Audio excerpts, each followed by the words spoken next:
तो दोस्तों आज की वीडियो में मैं कुछ फ्लिपकार्ट के बारे में बताने नहीं जा रहा हूँ, ना कुछ सिखाने जा रहा हूँ। मतलब देखा जाए तो फ्लिपकार्ट के पैनल से रिलेटेड तो नहीं है, बट बहुत ज़्यादा खास है, जो कि आपकी सेलर की जो एक मेन चीज़ होता है ना कि मैं सेलिंग क्यों कर रहा हूँ, उसके ऊपर है कि कैसे मतलब कैलकुलेट कैसे किया जाए कि भाई एक सामान बेच रहा हूँ तो कितने का बेचो, कितने का फायदा हो रहा है, कितने का नुकसान हो रहा है। उसका मैं एक पूरा कैलकुलेशन लाया हूँ। जैसे आपको मिंत्रा का मैंने कैलकुलेशन दे रखा है, पूरा डाटा कि हाँ मतलब एक पॉइंट आप डालो कि मैं इतने का सामान बेच रहा हूँ, ये सामान है, तो आपको पूरी इंक्वायरी निकाल के दे कि कितने का क्या सामान पड़ रहा है। तो उसी प्रकार मैं एक फ्लिपकार्ट का भी लाया हूँ कि फ्लिपकार्ट पे आप सिर्फ एक्सेल शीट दे दूंगा, उस पर आप डालेंगे कि हाँ मेरा एक प्रोडक्ट इतने का है, उस पर इतने परसेंट जीएसटी लग रहा है, और बस ज़्यादा कुछ खास नहीं है। वो मैं बताऊंगा कि कैसे होगा और क्यों होगा।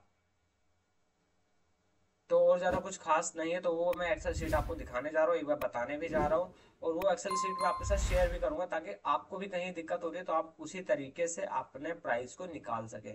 और उसके बाद कहीं पर कंफ्यूजन होता है तो आप वहाँ मेरे को बता सके कि हाँ मेरे को यहाँ कंफ्यूजन हो रहा है और मैं इसको समझ नहीं पा रहा हूँ। तो बिना समय गवाए चलिए आज की वीडियो हम शुरू करते हैं। तो सबसे पहले मैं आपको एक चीज़ बताता हूँ कि माई लिस्टिंग पे गया मैं, और लिस्टिंग पे जाने के बाद मान लीजिए कोई भी प्रोडक्ट है, फॉर एग्जांपल यहाँ पे मैं इस पे कैलकुलेट पे क्लिक करता हूँ। तो कैलकुलेट पे क्लिक करने के बाद क्या दिखाता है ज़्यादा से ज़्यादा, यहाँ पे आएंगे तो एक तो ये प्राइस दिखा देगा, एलबीएस साइज दिखा देगा, सी मोर डिटेल। यहाँ पे आपको दिखा देगा कि हाँ लोकल जोनल नेशनल पे आपका कितने कितने परसेंट लग रहा है, क्या चार्जेस वगैरह लग रहा है, क्या कट रहा है, और एमपी फीस क्या है, टैक्स कितना कट रहा है, ये सब कुछ। उसके बाद सेटलमेंट में आपको कितना आ रहा है ये सारा दिखा देगा। तो आप इस अकाउंट को जो मैं दिखा रहा हूँ इसके भरोसे मत रहिए कि इस पे ये इतना नेगेटिव में या क्या दिखा रहा है। ये अकाउंट मैं बिल्कुल भी यूज़ नहीं करता हूँ, इसको बंद कर रखा है, तो इसलिए मैं ये आपको अकाउंट शो कर रहा हूँ। तो ये सारी चीज़ जो दिखा रखा है, कैलकुलेशन, कमीशन फी, शिपिंग फी, फिक्स्ड फी, कलेक्शन फी, टीसीएस टीडीएस कमीशन, फलाना ढिमकाना, जितना भी कुछ दिखा रखा है इन सब से आपको मतलब नहीं है। मैं आपको जो एक एक्सेल फाइल दे रहा हूँ उस पर आप अपनी वैल्यू पुट करिए, वहां से आपको अपना प्रोडक्ट का ओवरव्यू से सेटलमेंट अमाउंट निकल जाएगा कि हाँ मैंने इतने का खरीदा था तो इतने का मेरे को प्रॉफिट हुआ है। तो सबसे पहले मैं अपनी वो एक्सेल खोल लेता हूँ। ये रही मेरी फ्लिपकार्ट चार्जेस की एक्सेल, और अगर ये एक्सेल भी आपको अच्छी लगती है तो मेरे को बताना, मैं और भी पैनल की एक्सेल आपको प्रोवाइड करूंगा। तो फॉर एग्जांपल मैंने ये किस बेस पे बनाया और आपके किस किस कैटेगरी में काम आएगा, ये मैंने ऑल ओवर सभी बेस पे बना रखा है और आपके सभी कैटेगरी में काम आएगा। मैं किसी एक को लेके चलता हूँ। मान लीजिए मेरे पास कोई एक सामान है, मान लीजिए ये जो सामान है, ये जो ब्रेसलेट है मेरे हाथ में, मान लीजिए यही है, इसकी मैं सेलिंग कर रहा हूँ। अब इसमें मेरे पास तीन साइज के ब्रेसलेट होंगे जिनका होगा मान लीजिए 6 सेंटीमीटर, 8 का है, 10 का है।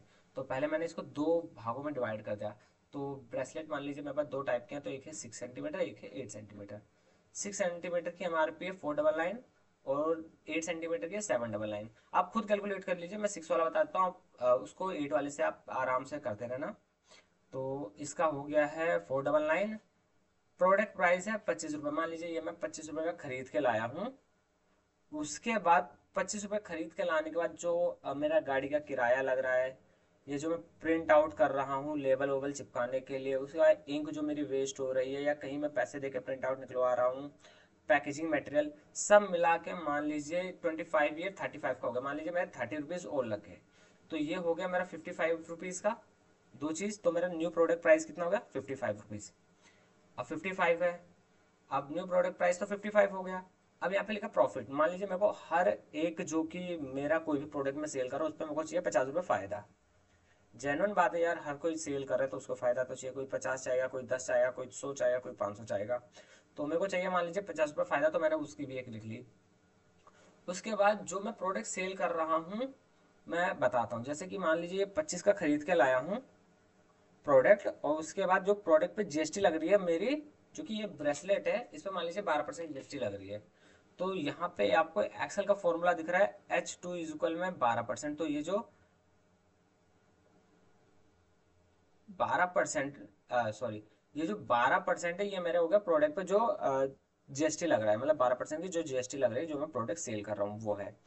H2 में क्या है, H2 में आपका है प्राइस 399। अब मैं बताता हूँ, यहाँ पे आएंगे आप प्राइस पे, प्राइस वाले सेक्शन पे यहाँ पे आपको दे रखा है कि भाई मैंने एमआरपी दी है 499, सेल कर रहा हूँ मैं 399 पे, जिसका है मतलब 12% मेरा प्रोडक्ट का वो लग गया जीएसटी। तो यहाँ पे मैंने 399 का सेल कर रहा हूँ, 399 का मैंने 12% निकाला, क्योंकि प्रोडक्ट का 12% जितने पे हम सेल कर रहे हैं, सेलिंग प्राइस का 12% होगा product price, sorry product percentage, मतलब जो भी आपका प्रोडक्ट है वो जिस पे जितने परसेंट भी जीएसटी चार्ज लग रहा है वो आपका सेलिंग प्राइस से ही कैलकुलेट होकर निकलेगा।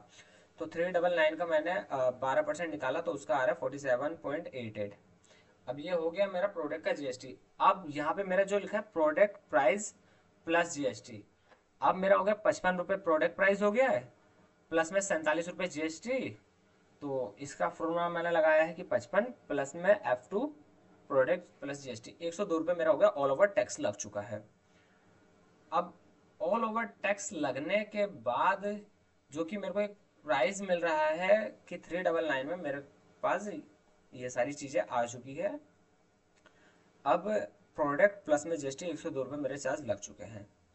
उसके बाद हमारा जो कि न्यू प्राइस हो गया कि भाई मैं 399 में सेल कर रहा हूँ, जिसपे मेरी कॉस्टिंग ऑल ओवर आई है 102 रुपये 88 पैसे मेरी कॉस्टिंग आई है, सब कुछ मिला के। इसके ऊपर मेरे को 50 रुपये फायदा चाहिए, मतलब 102 का प्लस 50 करूंगा तो 152 रुपये 88 पैसे हो गए। अब उसके बाद हमारा जो होता है प्रोडक्ट जाता है वो 3 भागों में डिवाइड होकर जाता है, लोकल, नेशनल और जोनल।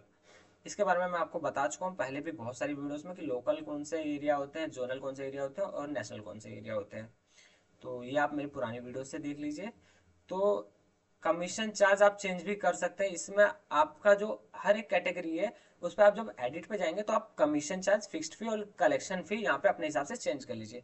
जो मेरा प्रोडक्ट है एक ब्रेसलेट, उसका मैंने डाल रखा है कि भाई उसका जो कमीशन है वो 0 जा रहा है, तो कमीशन मेरा कुछ जा नहीं रहा, तो कमीशन मैंने 0 कर रखा है। उसके बाद जो शिपिंग फी है, मतलब जो कि लोकल में शिपिंग फी 48 रुपीज़ है, अराउंड यही होती है हर एक प्रोडक्ट की, जो कि 2 किलो से वेट से कम होते हैं। तो उसकी लोकल जो है शिपिंग फी है 48 रुपीज़, जोनल जो है 55 है और नेशनल जो है वो 69 रुपीज़ है। तो ये हो गया। और उसके बाद जो फिक्स्ड फी और कलेक्शन फी लगता है, ये हर एक कैटेगरी पे डिपेंड करता है, किस कैटेगरी का प्रोडक्ट है उस पर डिपेंड करता है उसकी कमीशन फी और फिक्स्ड फी क्या होगी, कलेक्शन फी और फिक्स्ड फी क्या होगी। तो जिस कैटेगरी की मैं सेल कर रहा हूँ उस पर लग रहा है फिक्स्ड फी मेरा 16 रुपये और कलेक्शन फी लग रहा है 12.5 रुपये। अब आप सोचेंगे कि कलेक्शन फी कहाँ से आपको मिलेगा और इसका फिक्स्ड फी कहाँ से मिलेगा, तो जहाँ से मैंने ये एडिट किया है यहीं से आपका कलेक्शन फी दिखा देगा और यहीं पे आपका फिक्स्ड फी दिखा देगा, यहीं पे आपका शिपिंग फी दिखा देगा। यहाँ से आप इन तीनों को ले लीजिए, यहाँ पे पुट कर दीजिए। जैसे ही आप पुट करेंगे तो यहाँ पे ऐड का ऑप्शन दिख रहा है। ऐड मतलब हो गया कि आपका शिपिंग फी ऐड कर लिया, फिक्स्ड फी ऐड कर लिया, कमीशन फी ऐड कर लिया, तीनों फी को ऐड करने के बाद होगा 76 रुपीज़। अब इस 76 रुपीज़ जो कि है जो लोकल पे, 83 रुपीज़ हो गया है जोनल पे और नेशनल पे हो गया 97 रुपीज़।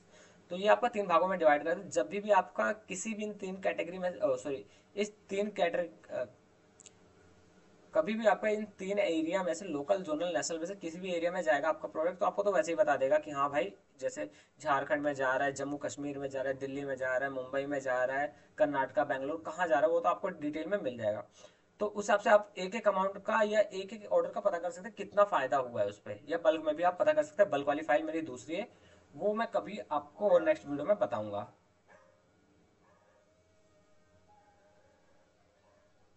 वो मैं कभी आपको और बताऊंगा कि बल्क वाले में कैसे देखते हैं एक साथ, ये मैं सिंगल सिंगल का बता रहा हूँ।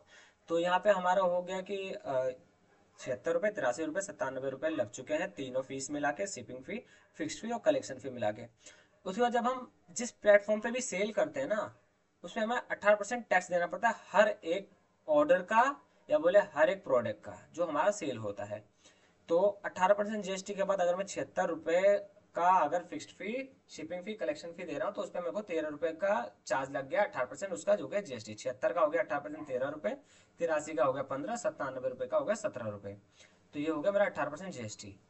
अब टोटल डिडक्शन की बात करें तो यहाँ पे आपका हो गया 76 को मैंने प्लस कर लिया है 13 रुपये, मतलब जो टोटल वैल्यू हमारा डिडक्ट हो रहा है, तीन तीन ये फीस मिला के, 3 फीस मिला के, ये 3 फीस मिला के 48, 16 और 12.5 रुपये, तो ये हो गया 76 रुपये।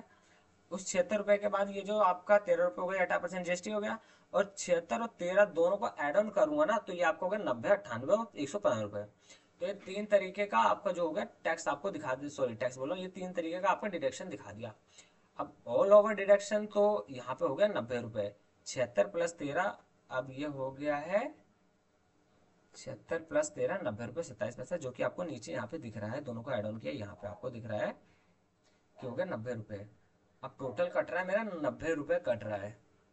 तो उसके बाद अगर मैं ये प्रोडक्ट बेच रहा हूँ 399 पे, प्राइस आपको दिखा दिया ना, 399 पे अगर मैं सेल कर रहा हूँ, तो ये कटने के बाद आपको सेटलमेंट अमाउंट देगा, बैंक देगा 205 रुपये।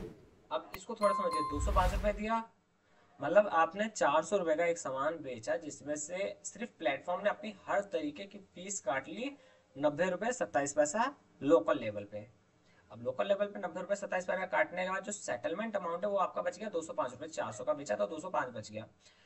अब 205 बचने के बाद 205 वाली वैल्यू को मैंने माइनस मतलब सब्ट्रैक्ट कर दिया है, जो कि आपका यहाँ पे आ रहा है प्रोडक्ट प्राइस प्लस जीएसटी, इससे मैंने कर दिया है सब्ट्रैक्ट। क्योंकि अब 205 मेरे अकाउंट में है, ये तो वो पैसा है कि जो फ्लिपकार्ट ने अपनी फीस काट ली, अब भाई मेरे को सेटलमेंट दे दिया। उस सेटलमेंट में से मेरे को वो अमाउंट भी डिडक्ट करना है जितने का मैं सामान लाया, सामान घर तक पहुंचाने का जो चार्ज लगा है, पैकेजिंग मटेरियल जो लगा है, पन्नी पॉलीथीन खर्चा पानी सब कुछ ऑल ओवर मैंने काट लिया।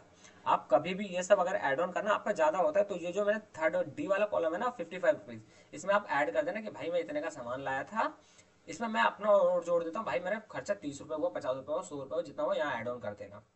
तो उसके बाद यहाँ पे मैंने सेटलमेंट में से माइनस कर दिया है 102 रुपये 88 पैसा। तो मेरे को बच रहा है 102 रुपये 97 पैसा प्रॉफिट। ये हमारा प्रॉफिट है कि लोकल लेवल पे हमने बेचा तो हमारा पूरा कट गया, डिडक्शन हुआ 90 रुपये का कट गया है।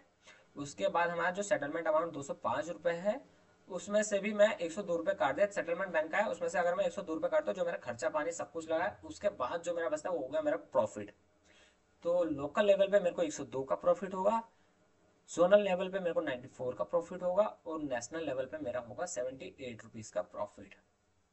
ये मेहनत बहुत लगी है दोस्तों इस डाटा को बनाने में, क्योंकि मैंने मिंत्रा का जब बनाया था तो उसमें मेरे को बहुत कमेंट आए थे कि मेरे को इस प्लेटफॉर्म का चाहिए, और लोगों को बहुत सॉल्यूशन मिल गया था कि बंदे ऑनलाइन बिजनेस तो कर रहे हैं पर कोई ये नहीं बता रहा कि भाई कितना पैसा कटेगा, कहाँ कटेगा, उसका कोई भी कुछ नहीं बता रहा। तो मैं यहाँ आपके लिए बैठा हूँ, बस मैं ये आप सबसे सपोर्ट चाहता हूँ कि भाई जल्द से जल्द मेरा सब्सक्राइबर बढ़े।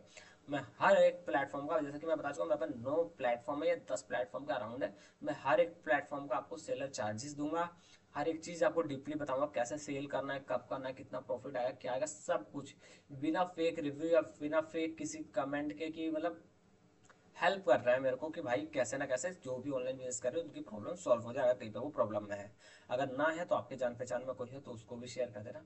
तो बस दोस्तों, आज की वीडियो में इतना ही था। अगर आपको वीडियो पसंद आई है तो चैनल को सब्सक्राइब करिए, लाइक करना ना भूले, और कमेंट करना ना भूले, और सपोर्ट मेरे को बनाए रखे, कमेंट भर दीजिए, बहुत सारे कमेंट मेरे को चाहिए, बहुत सारे सब्सक्राइबर चाहिए। और मेरी वीडियो को देखते रहिए, पुरानी वीडियो जो आपने नहीं देखी उनको भी देखिए, आपको काफ़ी ज़्यादा हेल्प मिलेगी। तो बस दोस्तों, आज वीडियो में इतना ही। जय हिंद, वंदे मातरम।